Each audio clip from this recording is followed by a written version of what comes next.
Mr. Speaker. From Florida. Mr. Speaker. To what purpose does the gentleman from Florida rise? I ask unanimous consent to speak for 5 minutes out of order. Without objection. Thank you very much. Mr. Speaker, in recent weeks, we have seen the issue of the Western Sahara receive a great deal of coverage in the world press. Unfortunately, the press coverage has often been biased. In fact, I've seen cynical attempts at purposeful disinformation. I think it's important that we remember history. Let's not forget that while the Sahara was under Spanish colonial rule, only Morocco laid claim to that territory as its own. The Kingdom of Morocco repeatedly claimed the Western Sahara and demanded the end of Spanish colonial rule. It was only when Morocco's efforts at recovering the Sahara from Spanish colonialism under the leadership of King Hassan II began to be seen as making serious progress in the early 1970s that the so-called Polisario Front came into being. Then, as now, the so-called Polisario Group is financed by Algeria and is propped up by Castro's communist dictatorship in Cuba. Why is it important to understand this? Because in Morocco, our ally in North Africa in the struggle against international terrorism, the issue of the Sahara is the decisive issue.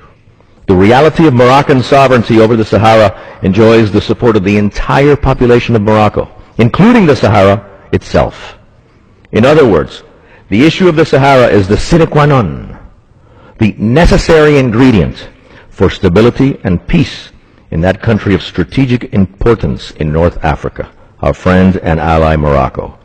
King Mohammed VI and his negotiating team have demonstrated great courage and patience in dealing with this critical issue so closely tied to the security of the entire region.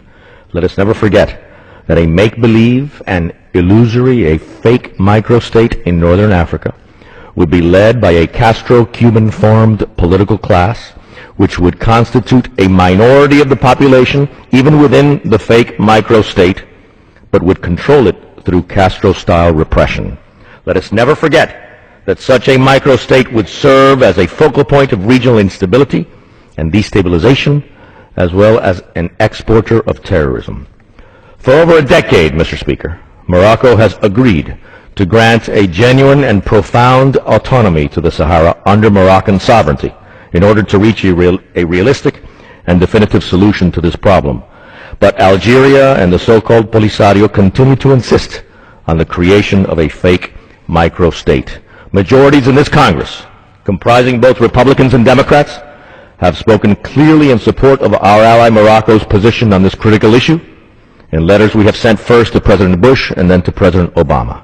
The United States, during both administrations, and with the strong leadership of Secretary of State Rice and Secretary of State Clinton, has agreed with the position expressed by the overwhelming majority of this Congress.